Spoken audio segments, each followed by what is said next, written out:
All right, this is episode 7 of the Feel for the Game podcast.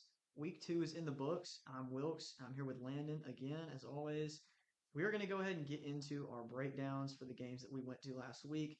As we discussed on episode 6, we went to Southern Miss in Hattiesburg taking on Mississippi State. And then we also went to Atlanta for a neutral site matchup for South Carolina versus Virginia Tech. So, Landon, you want to go ahead and break down the Southern Miss versus Mississippi State game? Yeah, so State Southern Miss early was pretty tight. State shot themselves in the foot a lot with a bunch of penalties. I think it was two touchdowns that were called back in It the was first 2 or half. 3. I I think think there was a another one was smaller added one. in the second half, I'm pretty sure. Yeah. Yeah, but it was two in the first half.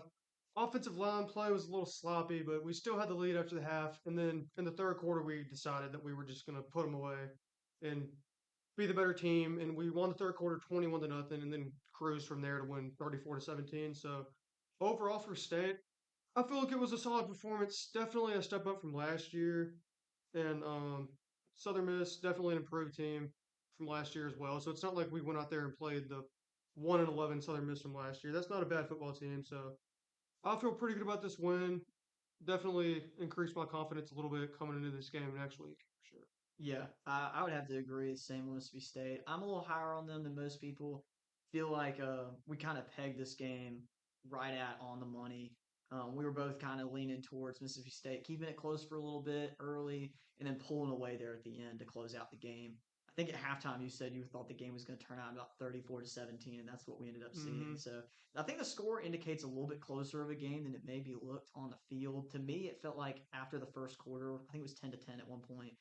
Mississippi State clearly was a better football team after that. They took away some touchdowns, like you said a second ago, which made it closer. They shot themselves in the foot with those holding calls.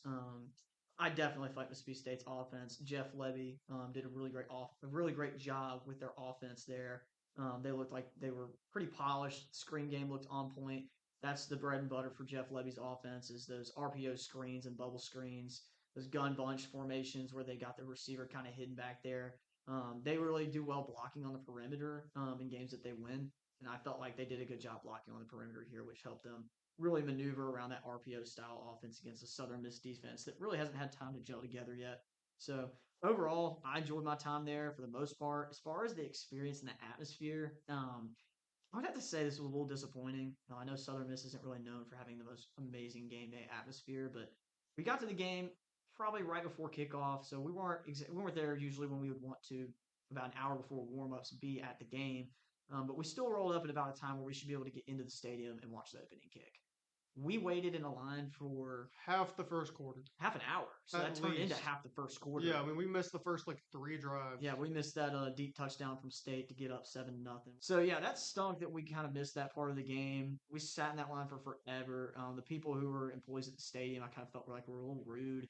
Trying to manage everything. And I get it. It's crunch time. You're trying to get people in the stadium, but nobody was really paying attention. Everybody They just wanted had to to get be in the better game. prepared than they were. Like They weren't that prepared. was just They were not. necessary. Yeah. Yeah, that was rough. Our seats, we had 3 seats that we all sat in, and we basically had two because I don't know if they just overpacked the seating for the game because it's sold out, or they just did a really bad job Well, I spacing their think the problem seats. was the seat numbers were faded, but a lot of people just didn't care to like pay attention to look at them. Because Yeah, the people by us were like, "Oh, we're in our seats," and they were sitting on one of ours. Like, yeah. They showed me their tickets, like they were saying they were in their seats. And I'm like, yeah, you may be 15, but we're 16, and half your butt's in my seat. Like, yeah, scoot over.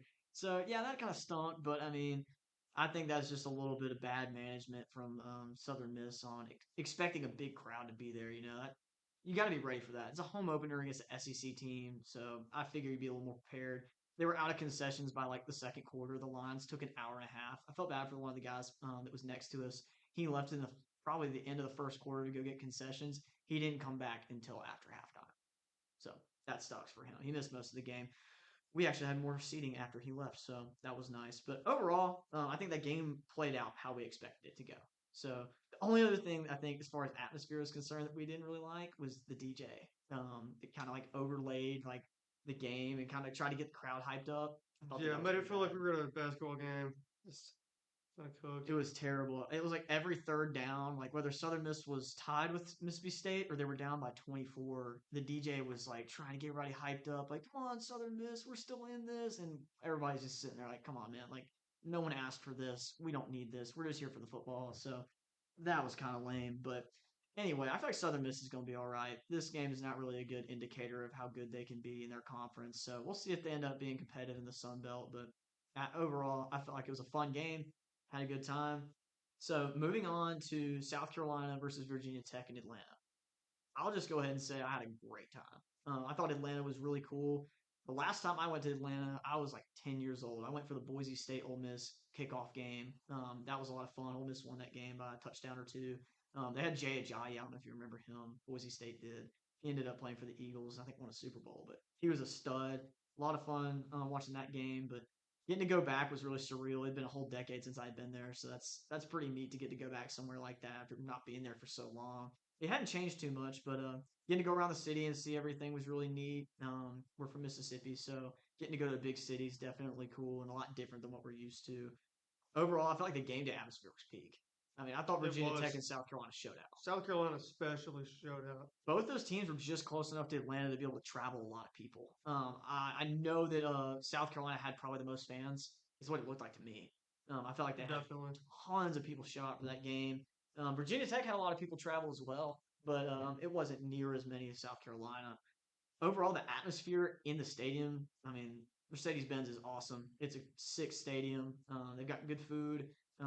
They got lots of seating. I thought the electronics were really cool. They've updated in there over the years. So I mean, it's really nice. And overall, I felt like the fans were really locked into the game. It felt like you were at a home game for both teams at certain parts. You know, they showed up and they did the intro for the game, which I thought was really neat.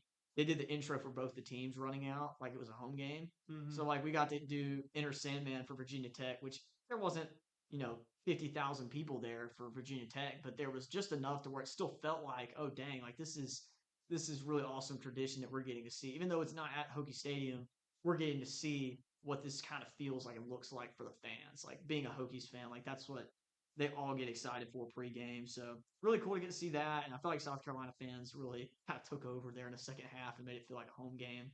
Seeing the towels back there was really cool. I mean, it was a total whiteout of towels by the fourth quarter. That was a lot of fun. But I think this game kind of played out a little slower than we thought.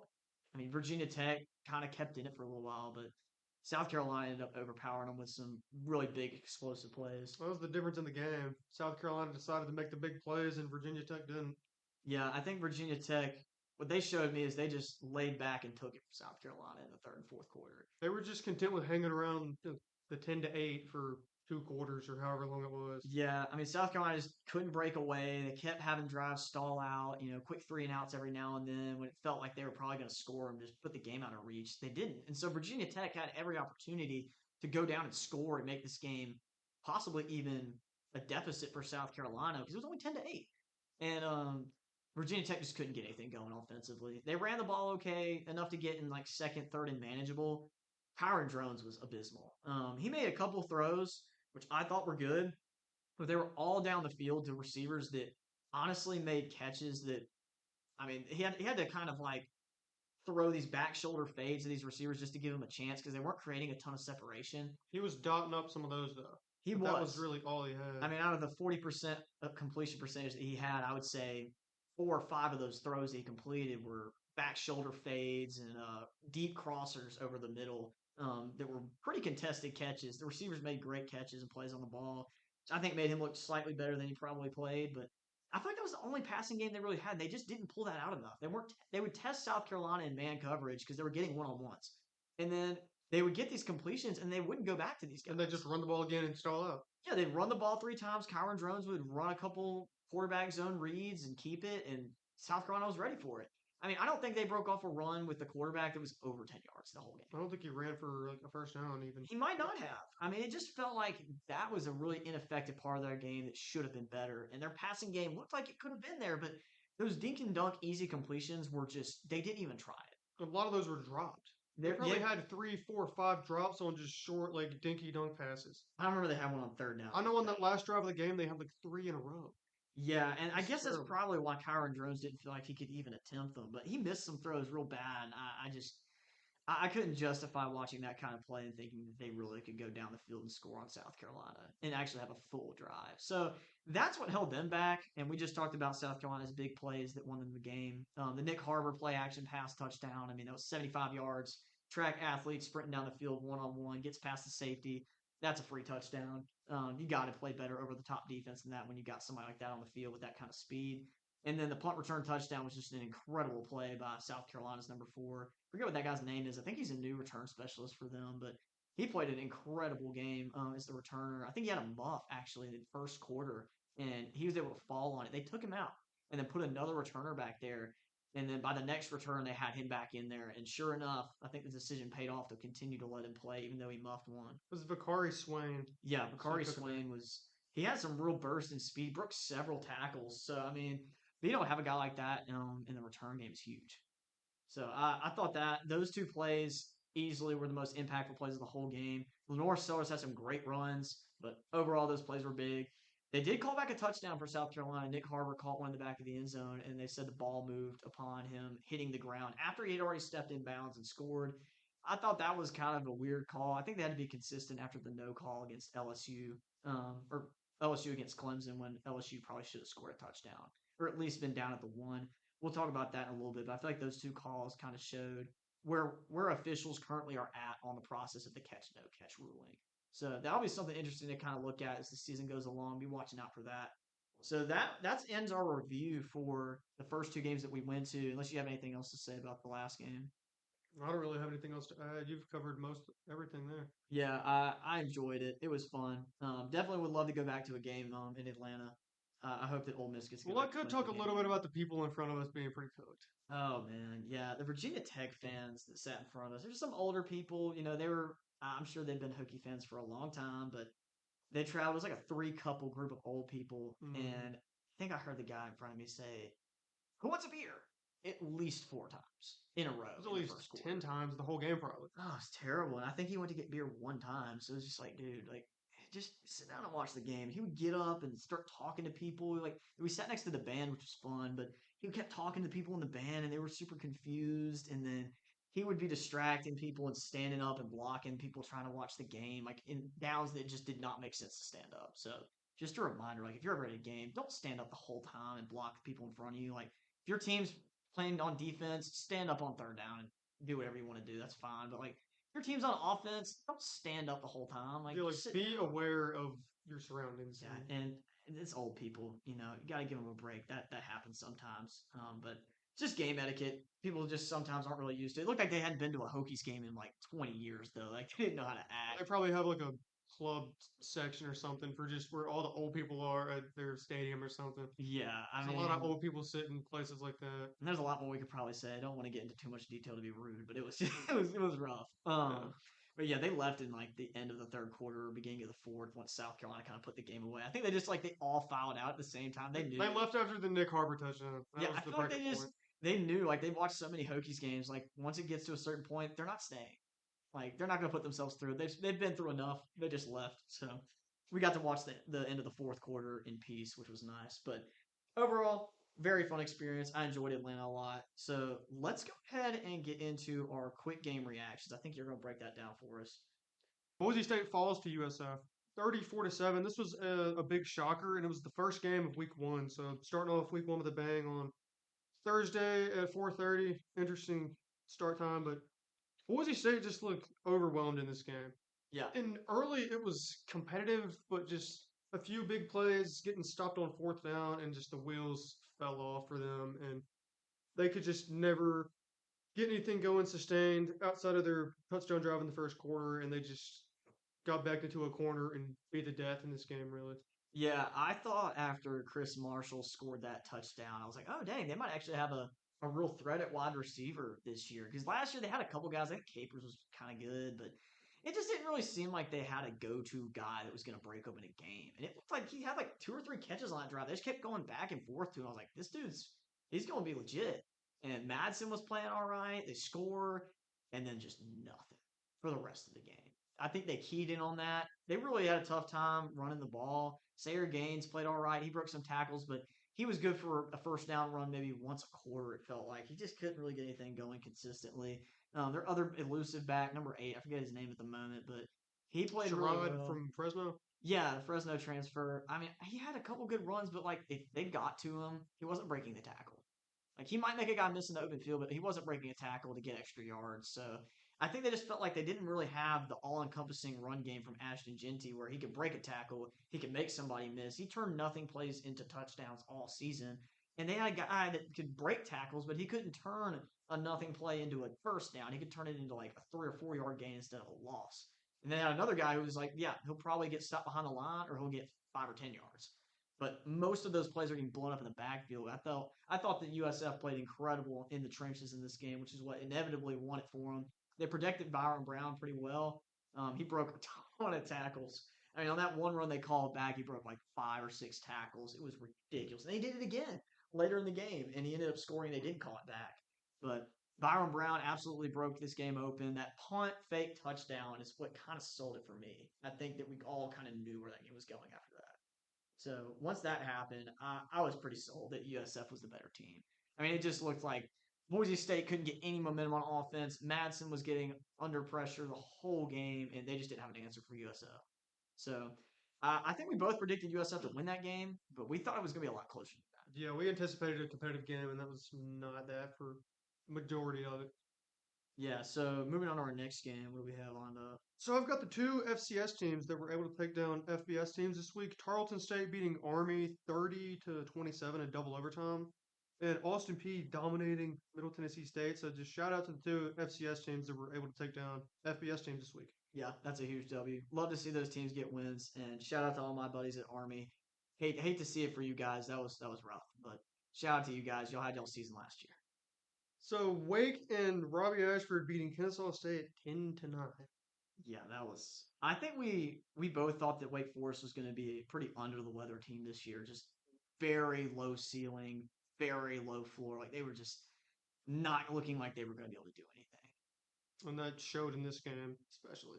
Yeah, I don't think they deserve to win that football game. I'll be honest with you. Well, they really just won because Kennesaw missed an extra point. Yeah, That's the difference. I don't know who would have won in overtime. I feel like the field might have won. I mean, they could. Nobody could do. They anything probably on just would have offense. played till nobody scored and they just ended the game as a tie. Yeah, like a preseason game in the Bad that NFL. was. Just go ahead and call it a tie. Don't even finish the game because both teams really aren't even there to win. They're just there to show out. But none of those players really showed out in that game to me. I didn't feel like any player on that field really was exceptionally great. Devon Claiborne for Wake Forest is probably the best player on the field, and he didn't even really play that well. Not a bad offensive line. So yeah, that game was tough. So Auburn going to Baylor and taking them down 38-24.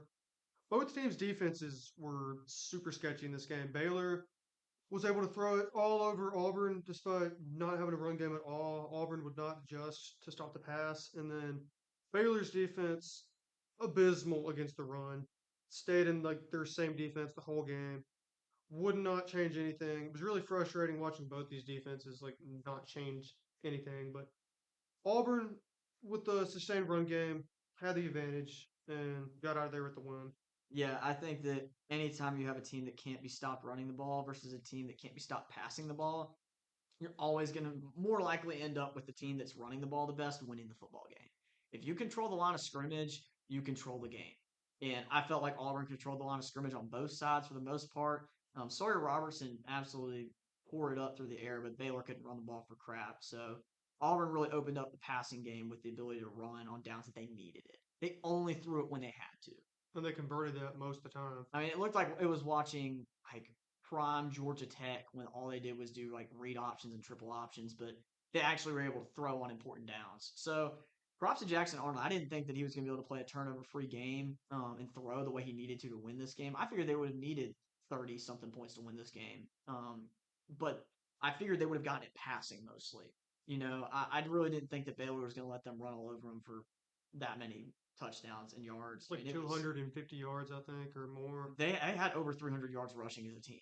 Auburn did, and you're not winning a game when you allow that much rushing yards to an opponent, especially when you can't run the ball yourself. So yeah, I think that summarizes that game pretty well. Auburn ran the ball really well. Baylor did not, and Baylor just had no answer for it. So Georgia Tech travels to Colorado, takes them down 27-20. They had three early turnovers that kind of screwed them early, but Colorado was not able to capitalize after that. And I kind of felt like at that point, after those turnovers and then still only being down by a touchdown, that they were probably going to claw the right back into this one and win. And that's exactly what happened. Colorado's offense didn't look amazing. They were able to run the ball decently well, which with how they've ran the ball the past 2 years was pretty good for them. But Caden Salter didn't play the best game, missed a lot of throws, and just the consistency of Georgia Tech was able to get them back into this game. And ultimately, they showed that they were the better team despite the turnovers and were able to win in the end. Yeah, I remember we talked about this game, and I know we both kind of had a little bit different expectations on how it was going to go. You had Colorado, I had Georgia Tech, but it wasn't by very much. I know you wanted Colorado to win this game, and you probably had them by a little bit more than I had Georgia Tech winning. I don't know that I felt extremely confident about it, but my scenario for Georgia Tech winning this game was Haynes King dominating on the ground. I think I said that he was going to have 15 plus rushing attempts in this game. And definitely go over 100 yards rushing, and he absolutely did that. I think he had over 150 yards rushing and 3 touchdowns to go with, I think, probably over 100 yards passing and a touchdown. He had that one interception early that was ugly, very uncharacteristic of him from last season where he only had 2 interceptions. So already half matching his season total from last year. They had the 2 fumbles early. I was really sketched out by their offense in the first quarter, but I knew once they started getting back to running the ball that they'd be able to control the game. It just didn't look like Colorado was consistent enough to be able to score points on Georgia Tech. I thought they played decent defense. They actually stopped the pass, which I figured they'd have a harder time being consistent stopping the run this year, but they were able to stop the pass. Colorado ran it a little bit on them, was able to kind of chew some clock and stay in the game there. But I feel like if they'd stopped the run with Colorado, they probably would have dominated the game. I didn't feel like Colorado had much throwing the ball in that game. But overall, very happy with how Haynes King played in that game despite the first quarter start. It was really fun. I think those teams are pretty evenly matched for the most part. So despite our predictions, I feel like they play that game 10 more times, they could split 5-5.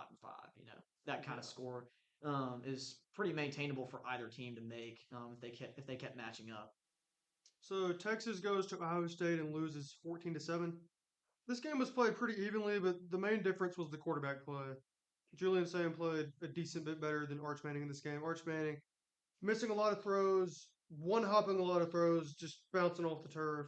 The line of scrimmage play was pretty close. Both these teams are elite at the line of scrimmage, but for Texas, it was really just the short yardage situations and Arch Manning not playing well. That was the difference in this game. Yeah, I think you could just sum it up to the red zone play. The team that converted in the red zone won the game.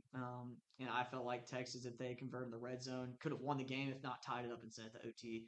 Very even teams. I still feel like they're top 3 teams. I might move Texas down a little bit just because I need to see more from the offense right now. But overall, I thought it was a great game. Low scoring, but still feel like these teams are really, really good. I would have to agree. So LSU travels to Clemson, wins 17-10. LSU showed us that for the first time in a while, they actually have a defense. Absolutely clamping Clemson. Clemson's one touchdown in this game was on like a fourth down that they really had to fight in the end zone to get. So they were almost held to 3 points. LSU really should have scored 24 in this game. They had a touchdown callback that was controversial.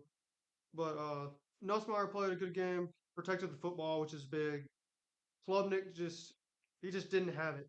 Just did not have it that night. And LSU was just overall the better team in this game. They were down 10-3 at halftime, came out and dominated the second half and picked up a huge win to start off the year and finally break their streak that started all the way back in 2020 to KJ Costello. Yeah, I love that game. That KJ Costello game, Mississippi State opened up in 2021 against the defending national champions in LSU. Is it 2020? 2020. Yeah, it was Opened it 20. up in 2020 against the defending national champions in LSU and proved for a Mississippi State record in touchdowns and yards against an LSU defense that was extremely porous under Bo Pelini, who ended up eventually getting fired. But that game was fun. But to get to LSU and how they played, I was pretty low on LSU compared to how most people were this year. So sometimes, you just got to eat the poop sandwich. And right here, this is me eating the poop sandwich. I said that LSU's offensive line not being able to pass block and run block for Garrett Nussmeier and their running backs being able to get yards on the ground was probably going to be the deal breaker for them in this game. I thought that Clemson's D line would have played better and probably been able to affect the passer. Like when you affect the passer in an LSU offense like this, if you've watched an LSU game in which they've lost in recent seasons, the games they've lost have been because of pass rush, getting to the quarterback. And Clemson did not do that in this game for the most part. Even though LSU only scored 17 points, we talked about that touchdown that got called back. Should have probably been a touchdown, or at least down at the 1. So we'll have to revisit that catch ruling for South Carolina and LSU. Kind of talk about that more as the season goes along. But Yeah, getting back to LSU, I really feel like they were the better team on the football field. It was still close. Clemson just was horrible on offense, running the ball for less than 40 total yards as a team. You're not going to win games if you run for less than 40 No. yards as a team. I honestly don't know that you're going to beat a lot of ACC teams running the ball that poorly. So Clemson's going to have to figure that out. I think they'll be okay long run throughout the season, but their run game was abysmal.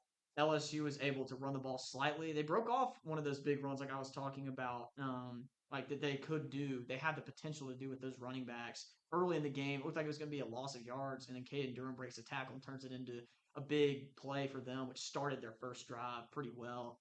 I didn't feel like LSU ran the ball particularly well the whole game, but it was better than usual.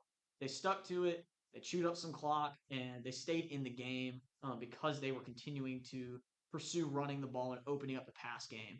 I didn't feel like Garrett Nussmeier did a bad job overall managing this game, which is I think that's how he did it. I don't think that he necessarily took over the game by any stretch, but he managed it very well. Didn't turn the ball over, gave his playmakers a chance, and LSU definitely was the better team out there during that game. I feel like if they played again later in the season, we might see a different outcome. But overall, got to give props to LSU. They played a great game, and definitely look forward to seeing how they play against some more stiff competition down the road in the SEC. So the main shocker of the week, Alabama falls to Florida State 31 to 17. After watching the first drive of this game where Bama took nearly 9 minutes and drove down the field and scored, I thought they were about to dominate this game. But that was not the case at all. Florida State 31 to 10 from that point on. And the biggest shocker to me here was how much they dominated at the line of scrimmage. They absolutely dominated Bama at the line of scrimmage. They ran the ball at will. Castellanos got to do whatever he wanted. Ty Simpson was flustered the whole game. Receivers did not play good. They could barely run the football. It was just the complete opposite, really, of what I expected. I really expected Florida State to look this way and for Bama to look like the super polished and improved team. But it was not at all what I thought this game was going to look like. But Alabama just looked like an absolute train wreck in this game. And Florida State, consistent play, absolute opposite from last year. They took full advantage of that and were able to win by 2 touchdowns against a Bama team that we both had in the national championship game. Yeah, I don't know that I'm gonna walk anything back after week one. I still stand by most of the stuff that I'm saying, but I definitely don't feel good about it in certain scenarios, especially this one. Alabama did not really help me out this week. I did not like really anything I saw from them. I thought that they had some wide receiver play from Jeremy Bernard that was really good, but Brian Williams was a non-factor in this game. The offensive line having multiple five-star blue chip recruits was piss poor the whole game. They couldn't pass protect. They couldn't run the ball for anything after the first drive. Never seen an Alabama team perform like that. I just haven't, not in my lifetime. And I guess I've really only watched Nick Saban led Alabama teams, and I'm just so used to seeing that dominant defense. Even in the years where they were more offensive, they had a defense that was stifling. If you weren't in that top echelon tier of college football, you weren't competing in the trenches with Alabama. It just wasn't going to happen. But props to Mike Norvell and Gus Malzahn. They recruited really well. Transfer portal was a huge deal for this team. They were able to flip a 2-10 team into the caliber team that they possibly could be now that they showed this week. Gus Malzahn's play calling was incredible. They didn't force throws in this game, which was huge. They didn't get Alabama a chance to climb back in. They just kept running the ball, which is what I think team like LSU last year, if they'd been able to have a run game like a Florida State team where the quarterback's a factor, and where they continue to hand it off to guys who are going to catch the edge and you're going to see holes and hit them and get yards. You close out games that way. Ole Miss couldn't do that last year. That was probably one of the only reasons Ole Miss wasn't a playoff team. We couldn't run the ball. If you can run the ball and close out games, you absolutely have a chance to make the playoffs and make a run. I'm not saying that Florida State's going to do that necessarily, but that is the kind of team that you will see win big games and make a run later in the season if they can keep up the same kind of flow on offense. But overall, I'm not going to draw too many conclusions from this game, but FSU is definitely better than we thought. I know that we both were really sleeping on them and had Alabama probably way too high, considering they didn't really even bring back that much talent outside of offensive skill positions. So I think that we might have overrated them a little bit, but we're just got to see the season play out with both these teams. We don't really know that much about either of them after this game, other than that Florida State's going to be better and Alabama might be a little worse. But that's about all we really know.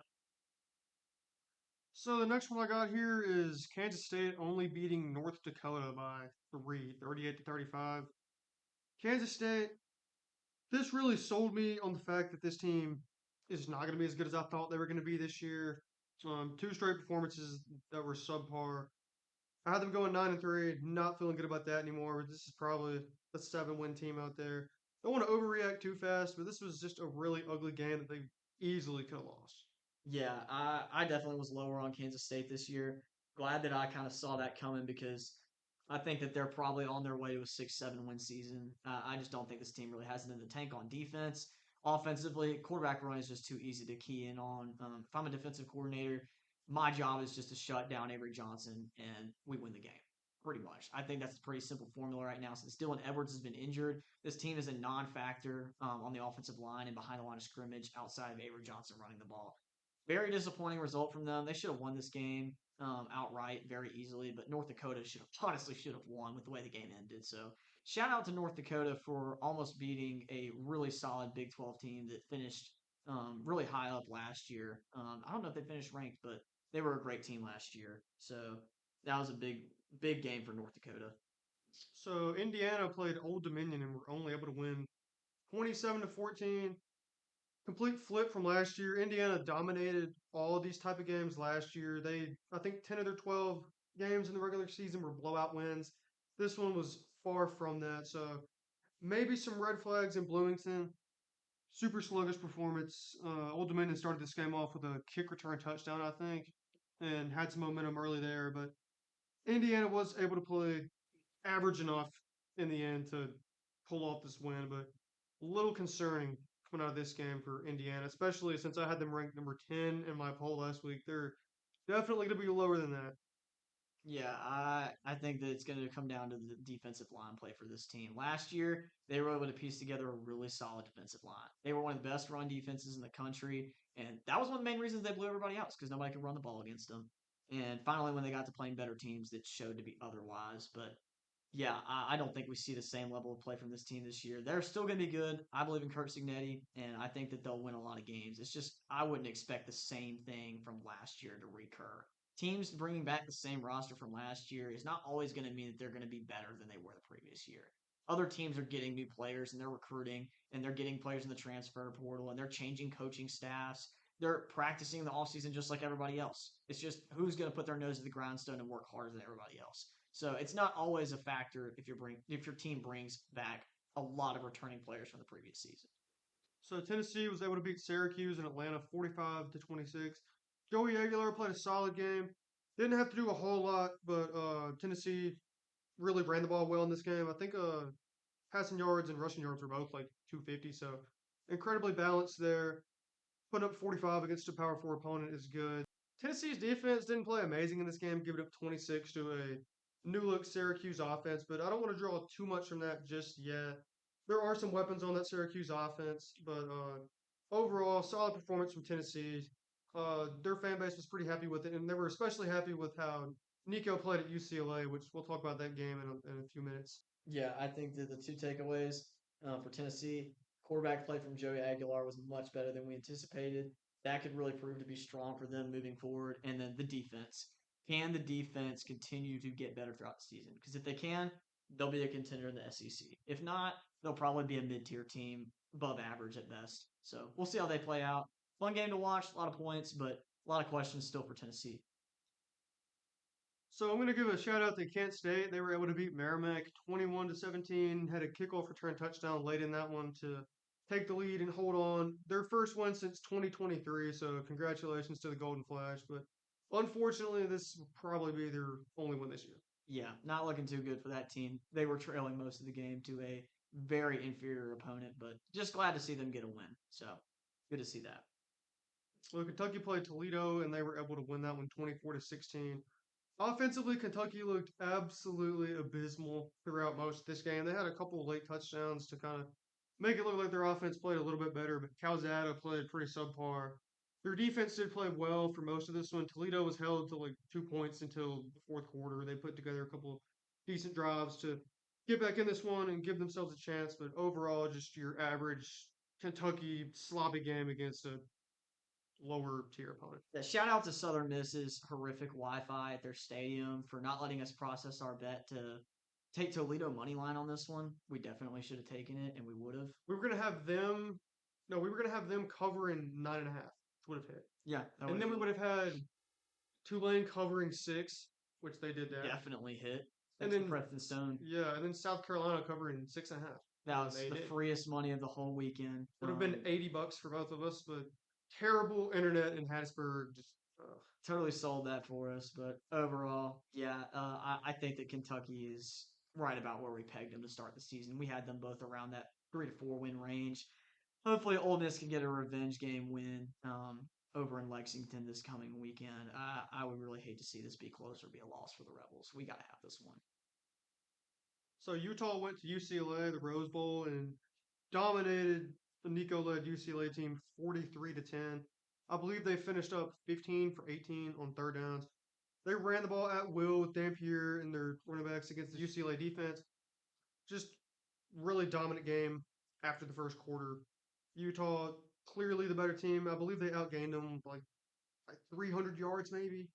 UCLA looked very pedestrian in front of their embarrassing crowd as always there, but Utah definitely looked like a contender in the Big 12 in this game. Don't want to overreact too much from a week 1 game. UCLA could be terrible for all we know, but Utah looked very good, much better offensively than last year. I don't know that they scored this many points in a game last season.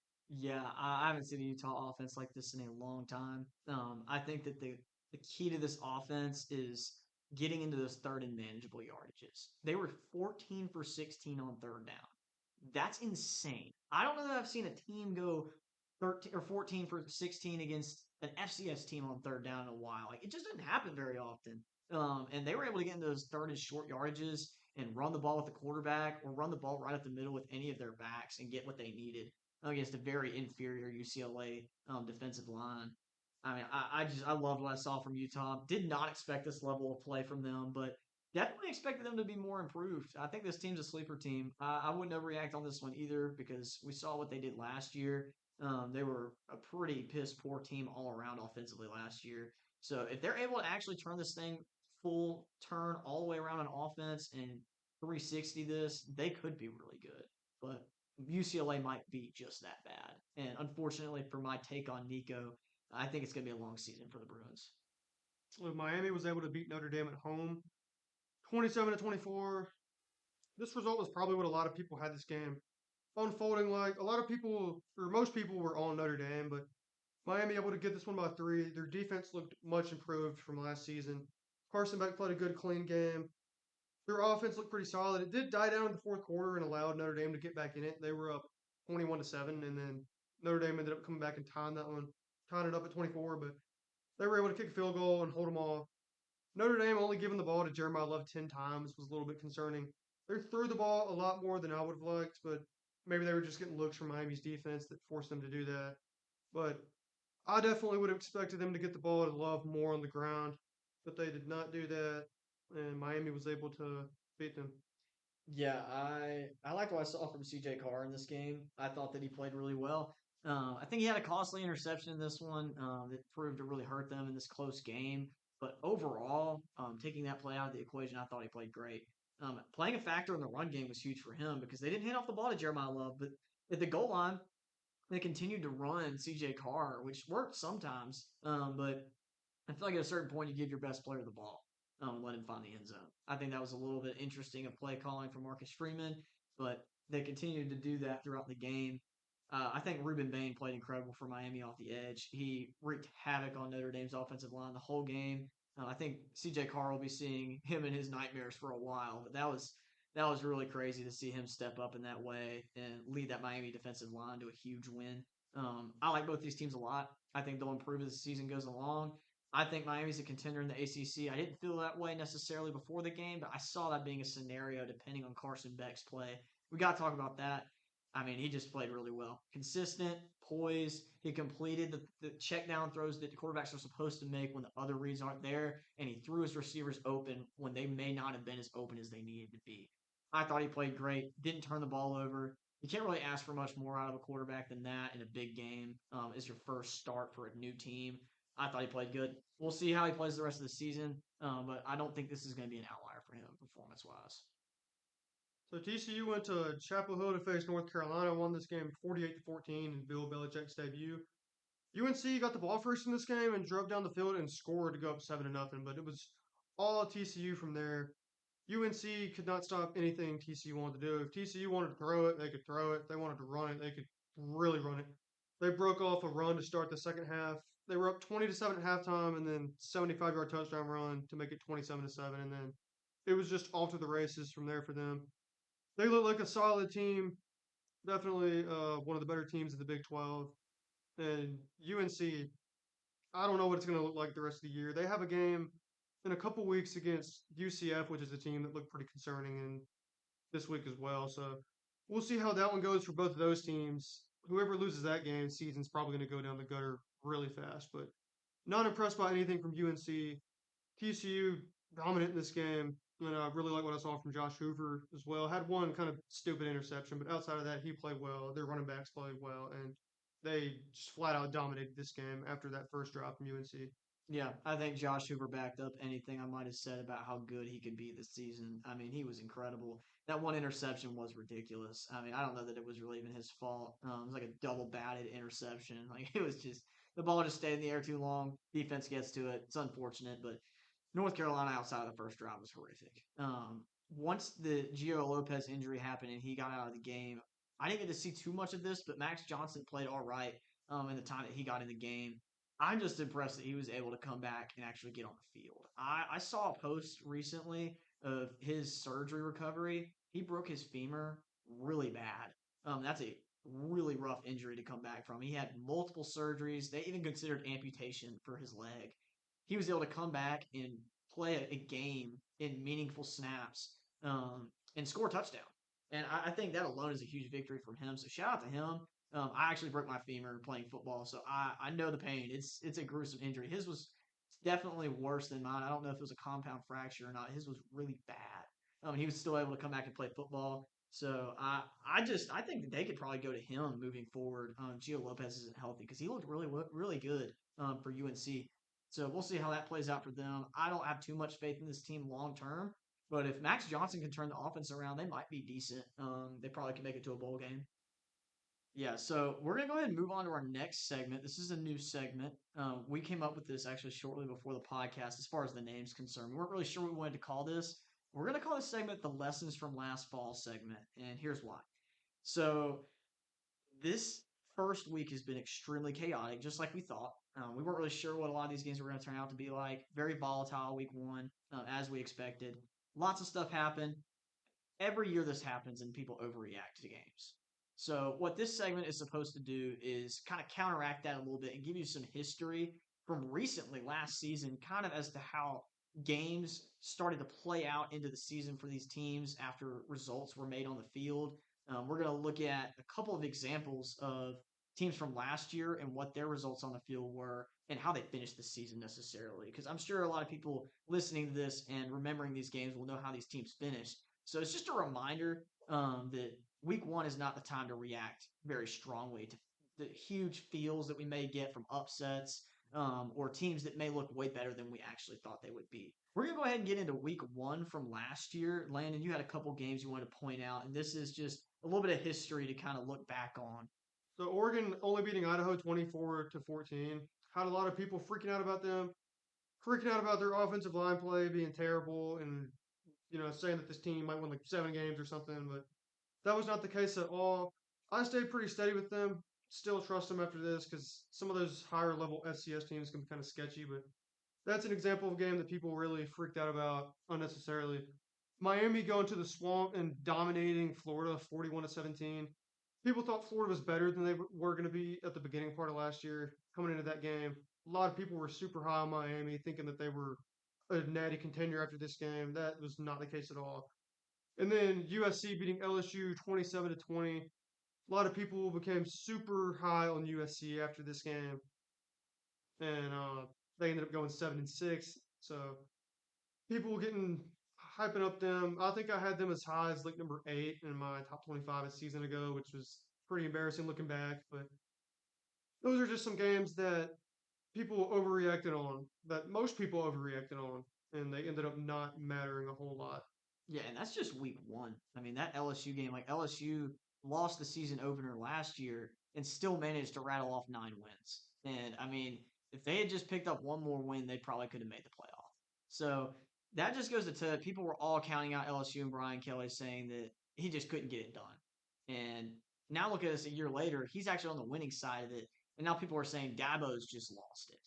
So we're going to get some more comparisons to teams from this week's matchups going back to last season. So that's week one.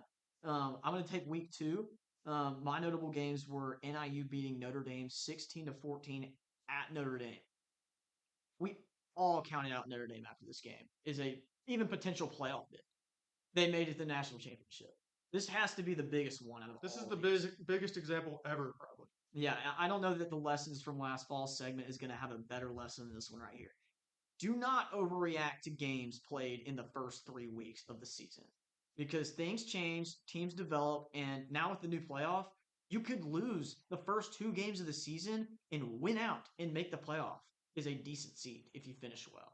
So reacting to games in week one and week two is extremely foolish if you're going to overreact. It just depends on what you're looking at. Now, Alabama is one example of a team that you could definitely overreact to right now, very extremely. But I think there's still enough roster talent there to where overreacting too much would be a mistake. My next game was Penn State only beating Bowling Green 34-27 at home, and this is in week two. This game was really interesting because Connor Bazelak and Harold Fannin Jr. went off against a really good Penn State defense. Penn State was able to escape with a win here and made it to the semifinals of the college football playoff and made it to the Big Ten championship. This was a top 4 team in the country. They almost lost to Bowling Green at home, and people were freaking out, myself included.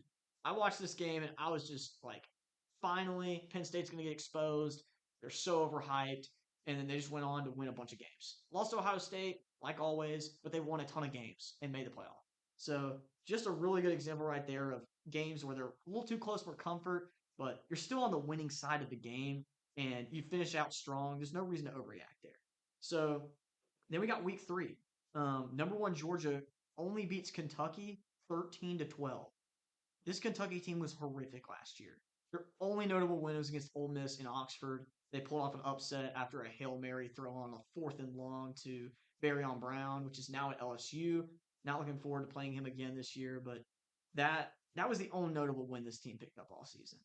And for Georgia, the number one team in the country currently, to only go in and beat them by 1 point, that just shows that the transfer portal is evening out a lot of these matchups, especially in the SEC.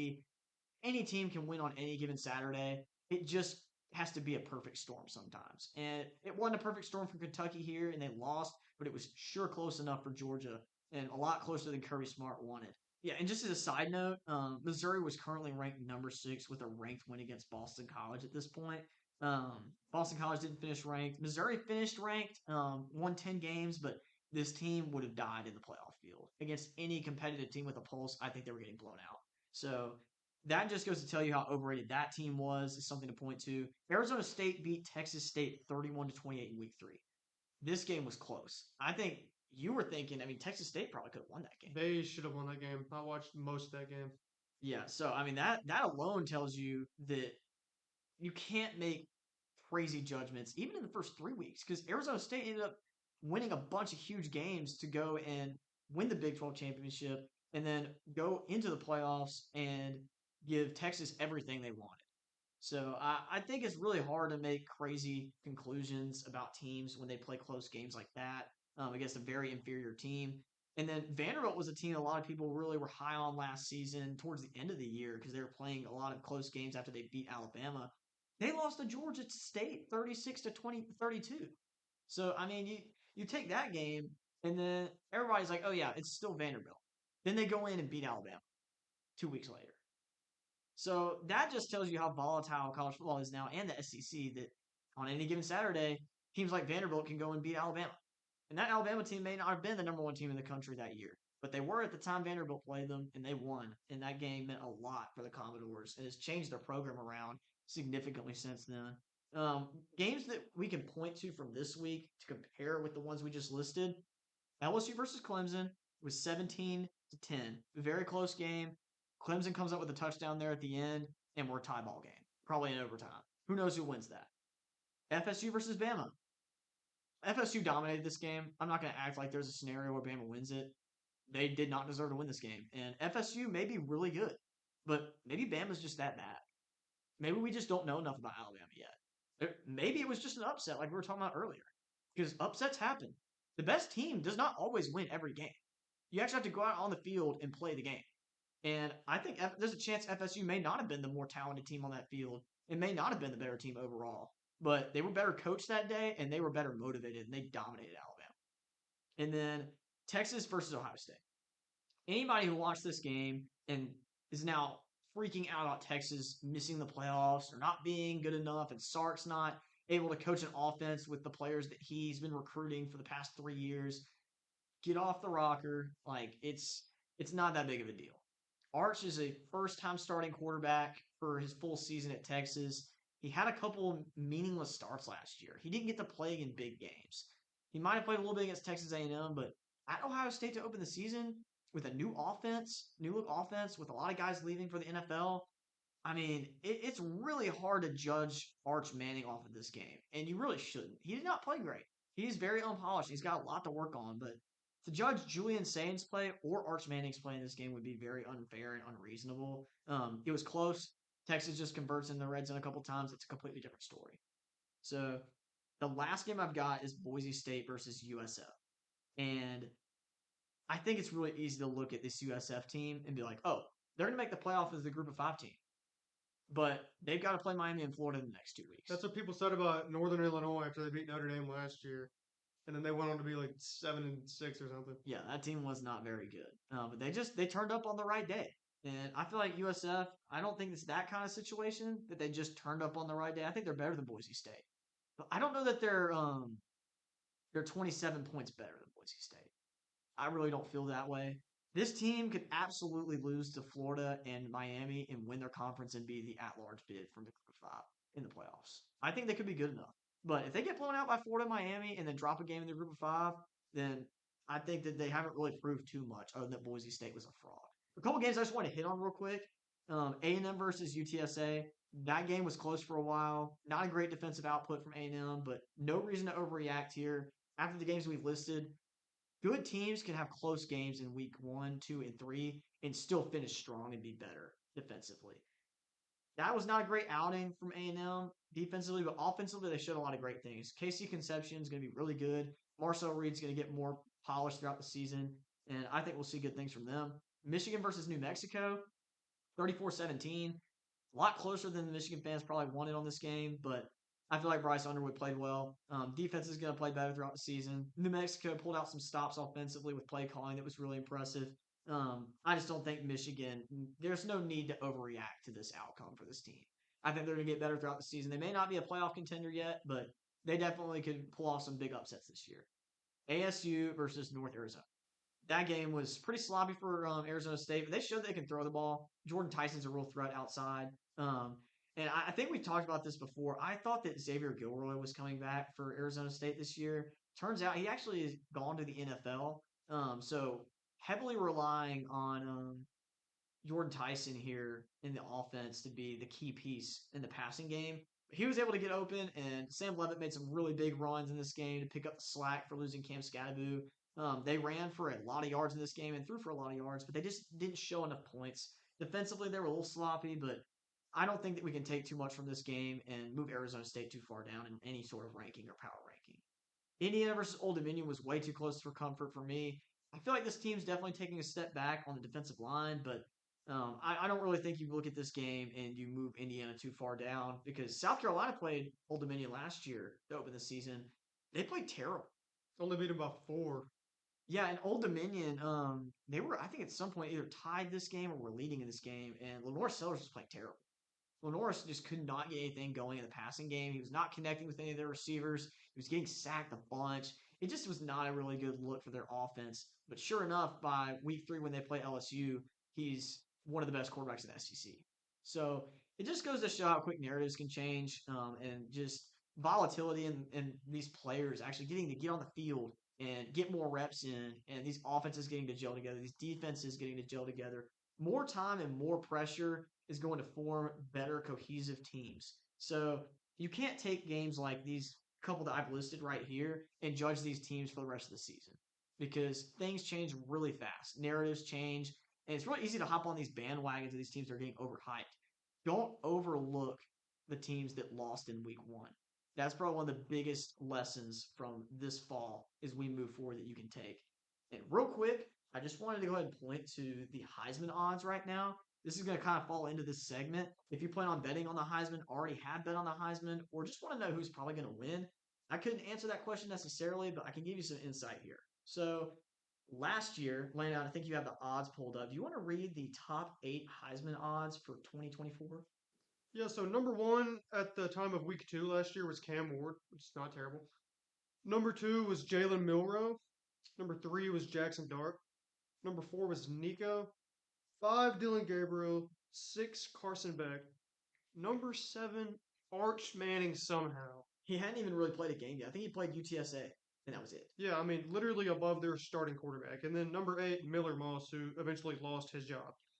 Yeah, so if that tells you anything, Travis Hunter wasn't even in the top 8, and he won the Heisman. Ashton Genty wasn't even up there. So the Heisman is kind of one of those things where, yeah, some of these guys up here early probably are going to be in the running towards the end. But a lot of these guys that are going to be in New York aren't even up there yet.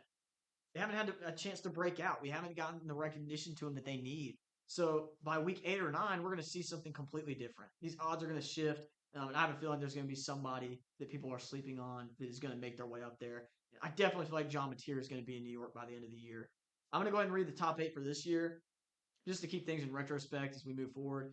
Garrett Nussmeier is number 1 in the Heisman odds right now with a solid win and I would say pretty average performance. I didn't think he made any incredible throws in this game, but he did what they needed to do to win on the road in a huge game. So winning big games, in my opinion, is what inevitably will win you the Heisman if you put up the stats. So he's number 1. Lenore Sellers at 2. Carson Beck at 3. Gunnar Stockton at 4. John Mateer at 5. Kate Klubnik at 6. Arch Manning at 7. And Jeremiah Smith at 8. So I'm sure that at least 1 or 2 of these guys are going to make it to New York. There's some really good players in that top 8 right there, but a lot of these guys are not going to finish the season the way they started. That, or there's going to be other guys that are just going to be more impressive. Adante Moore could shoot up these rankings really fast. Sam Levitt could shoot up the rankings. DJ Lagway is another guy. If Davin Dampier pieces together a statistical masterpiece for Utah, which is pretty low chance because their offense usually doesn't do those kind of numbers with the quarterback position, he could be a sleeper to make it to New York if they win a lot of games. He's got the athleticism and the burst and the playmaking ability that if he puts up the stats, he absolutely could make it to New York. But I don't think Utah wins enough games for that to be the case. Just to keep things in perspective, that's lessons for the fall. This segment is going to come back probably at some point. Maybe we'll do another one next week just to kind of look back and just recap some of the games from week 2. Just make sure people understand that reacting early to these games in a very extreme way, that'll come back to bite you, especially if you're going to be betting on these teams moving forward. I'm not going to give out a lot of betting advice on this podcast because I'm not a professional bettor on college football. But I think if you're just looking at it from a general feel for the game and takes, I feel like we kind of understand looking back from last year differently than most people that these games, they matter a lot. They tell you some things, but they don't tell you everything. We still got 11 games in the regular season to play, all these teams. And there's more games to be played in the postseason. So we won't really know what a lot of these teams look like until probably week 4 or 5. And even then, you can still finish the season really strong and make the playoff with a couple early losses. All right, I'm going to get into our game previews and predictions real quick. We're just going to pick winners, no scores. Try not to get too in-depth on these because we got a lot. James Madison goes to Louisville. Upset potential, possibly. I think we could see something like that. Probably going to take Louisville here. Landon? I'll probably like Louisville by a couple touchdowns, but James Madison has been one of the premier G5 teams the last couple of years. They blew out UNC last year, but Louisville, pretty good team. I don't think they'll have too many issues here, but probably 2 touchdown, 3 touchdown win. Yeah, I think Miller Moss takes care of business. Illinois at Duke. This is big for Duke. Duke's got Tulane coming to town the next week. I say that. Duke's got to go to Tulane in week 3. So this game's really big for Duke. I'm probably going to take Illinois here in a close game. I also see a scenario where Darian Mensah lights up Illinois, and they absolutely could do that. I think that Darian Mensah played really well last week despite the defensive output and slow start. Luke Altmaier could also manage this game really well, and their defense could overtake a very possibly overrated Duke team. So I'll probably take Illinois, but very close game. I feel mostly the same way. I think this will be a pretty low scoring game, but I like Illinois. More proven stuff on the Illinois side. I know it's a road game, but Duke home field advantage is not very huge. I probably like Illinois by a field goal to a touchdown in this one. Yeah, I'd feel the same. And then we've got the Cy Hawk Bowl, Iowa at Iowa State. Watched Iowa play. I was a little high on Iowa to start this season because I thought maybe the quarterback position would be an upgrade for them. Same old Iowa. Same story, same team, same coach. I think Iowa State's going to win this. I think Rocco Beck's going to play a really efficient football game. I think they win in a close game again. I like Iowa State too. Iowa just looks the same. A lot of people thought it was going to be different this year. They only scored what, like 24 against who was it? Just They some random they FCS got team. into the 30s against I can't remember, maybe it was Albany or Abilene Christian. It doesn't matter, but however the It was outcome, Albany. Yeah. yeah, it was just bad. I didn't like what I saw. Mark Gronowski started off really slow, and I don't know that he finished strong either. So rough output for Iowa. They could keep it close. They could win. Who knows? But I definitely think a consistent Rocco Beck led offense wins this game. Then we've got Baylor at SMU. Baylor coming off a loss to Auburn where they just could not stop the run. Feel like this SMU team is going to target that immediately. That game plan is going to lead this team. It's going to be same game plan as Auburn, probably. Yeah, that game plan is definitely going to lead this team into this game with a lot of confidence. I feel like SMU, Rhett Lashley have to feel really good about their chances in this one. I think that Baylor might be a little too much for them passing the ball, but we'll see. I think this is a coin toss game, but I like Baylor. I think they got to get this win. This one's big for them. I do too. I can't see them starting off the year 0-2. I have them doing too much this season. I think this is a get right game, and they snatch one from SMU here. Yeah, I love Kevin Jennings and Rhett Lashley. I think they're going to win a lot of games this year, but I really think that Baylor needs this one more. Moving on, Kansas at Missouri. I've already picked Missouri to win this game. I think that after watching these teams play, Kansas has already logged 2 games, so I've got a bigger sample size on Kansas. If Jalen Daniels plays consistent and they don't turn the ball over, and they can play decent on defense, they have a shot.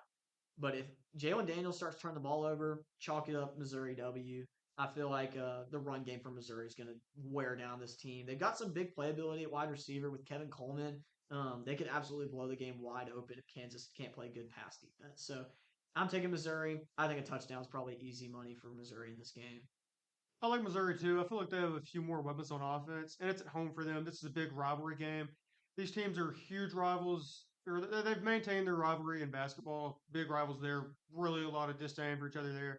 I don't think they played in football in 14 years or something like that. So both fan bases are going to be hyped for this, especially Missouri with it being there. I think they get this win by probably a touchdown. Should be a lot of fun. I'm actually really excited about that game. That could be a real sleeper game for like a top 25 game of the year if both teams play well and finish well. The next game we have is Ole Miss at Kentucky. So obviously this one hits very personal for me because I was at the Kentucky game last year when we blew our season in week 3. So I think this has to be a get right game. Not that Ole Miss has lost or anything this year, that we're behind the chain. But just knowing Lane Kiffin and this team, the guys that were on the team last year, they feel the weight from that game last year still. Losing to a team that inferior to you, knowing they kept you out of the chance at possibly a decent playoff run. I felt like that Ole Miss team, outside of not being able to run the ball and maybe having a weaker offensive line than most teams, had one of the most talented rosters last year. To be 9-3 and miss the playoffs was extremely disappointing. I think Ole Miss goes into Kentucky, and I think we come out strong. I think we're gonna try to throw the ball all over this team. If we can't run the ball, I think that this pass rush might get home, and Austin Simmons may have a lot of trouble with that. But if we can start running the ball, I think we're going to take control of this game. I think we blow out Kentucky in an easy win in Lexington. This team looked terrible against Toledo in week 1, so I feel pretty confident about that. So I expect a classic low-scoring Kentucky game here. I think Ole Miss gets this win 24-10. I think Kentucky's offense just being terrible is going to be the difference in this game. Yeah, Zach Calzada played horrific against a pretty mid Toledo defense. I did not like what I saw from him. All those Kentucky believers probably are not feeling so good about this one, with Ole Miss having revenge on their minds on this game. Next, we got West Virginia at Ohio. I think Nuff said Robert Morris kept it close with Virginia in the first half. Robert Morris is a terrible team, and Ohio actually played really well against Rutgers, and I think had a chance to win it there at the end. And they're hosting this game too. Yeah, I think that's danger for West Virginia not liking their chances in this one. I think Ohio definitely has a real chance to win this one. So I'm probably going to take Ohio. Very close game, but I think they win. Ohio and Parker Navarro have a pretty good offense. They played pretty well versus Rutgers last week. West Virginia defense had some questions. Their offense was pretty sluggish to start off against Robert Morris. Ohio probably going to sell this one out. Their fan base is going to be hyped to be able to host a game like this. I think they won this one by a field goal. Yeah, and I hate that for West Virginia. I think they really need to start the season off with a new coach and a new quarterback. They really need to start the season off with a bang. And losing at Ohio is is not really how you want to start off the season. So still have Ohio winning that game. Next, we've got USF at Florida. I think this game will be fun early, and then I think Florida's going to bag it. I just don't think that USF has the talent to stick with Florida for too long. I don't know that it'll be a blowout or anything. There's definitely a scenario for that, but I definitely think that Florida's going to be ready for this game, and I think that they're going to bottle up Byron Brown. So I've got Florida winning this game pretty easily. I think this one will be close early. That's kind of been the theme with these USF playing Power Four teams recently. They played within a touchdown of Miami last year through halftime. Played tight with Bama till the fourth quarter a season ago. I think that happens again this time around. I think they keep it closer a little bit longer than last year. I do think they're a better team than these last couple of years.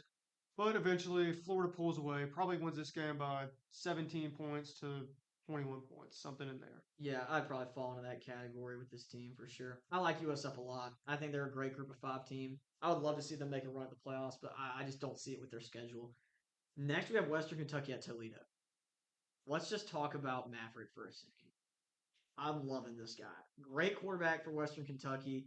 He's lighting up the box scores right now. I think he's leading the nation in passing. Um, Going to Toledo, who gave Kentucky everything they wanted last week in Lexington. Should be a fun game, but I just feel like Western Kentucky's going to overpower them offensively, so I'm taking Western Kentucky. Yeah, I did not like what I saw from Toledo's offense last week. I talked about that a little bit already. Western Kentucky's offense has looked great with McIver. I like them to win that game, probably in a shootout. Yeah, I think we see something in that nature. Maverick McIver is an absolute stud. Definitely a sleeper guy, group of five, probably one of the best quarterbacks. Moving on, we got Michigan at Oklahoma. Should be really interesting. I'm actually really excited about this game. I think that Oklahoma and Michigan fans are going to learn a lot about their teams in this game. I think that Michigan is going to learn how good their defense is. Because if they can keep Oklahoma contained with the kind of skill they have at offense with John Mateer and Jaden Ott and those receivers, then Michigan's got to be feeling pretty good about conference play because it's probably one of the best offenses they're going to face all season. However, I think that Oklahoma having the home field advantage here and probably a Heisman caliber quarterback, I just don't see Michigan winning this game with a young QB. But I'm going to take Oklahoma to win this game, probably by a touchdown or 10 points. I feel like these teams are pretty even, but I give the quarterback edge to Oklahoma. John Mateer, I picked him to win the Heisman this year. Underwood, I think, is going to be a good player, but true freshman going into a hostile environment, second ever start. I like Oklahoma here by probably a field goal to a touchdown. Yeah, I think this will be a really fun game. Should be a classic. Vandy at Virginia Tech. So after watching Virginia Tech, I'm not really feeling good about this game for them. I figured that they would be competitive with South Carolina to a certain degree. I just didn't think it was going to be on the negative side of a bad offensive output. They played great defensively for the first half of the game, but offensively they were abysmal pretty much the whole game. I think Vanderbilt's going to expose that. I think a consistent offense is going to continue to rattle off yards and wear down this Virginia Tech defensive line.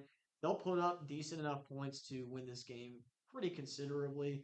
I mean, I don't think it'll be a blowout or anything, but I think Vanderbilt's going to control this game for the most part. So I'm going to take Vanderbilt. I'm actually going to take Virginia Tech. I think their defense is built to play pretty well against Vanderbilt. I think they'll hold them under 30 points.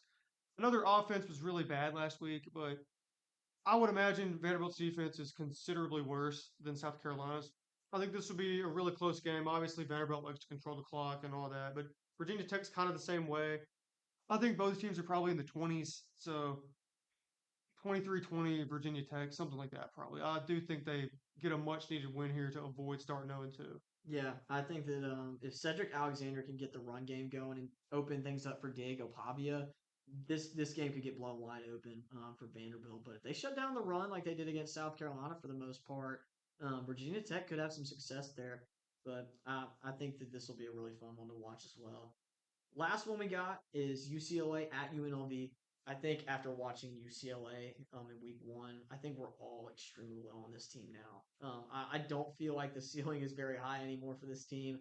I don't think they have the skill around Nico to put together any somewhat of a decent offensive output through the rest of the season. Because even a bad UNLV defense, this UNLV defense, outside of some turnovers they're forcing, is very porous. They allow a lot of yards. I don't think they're the greatest, but at UNLV. Nico really didn't even look that good.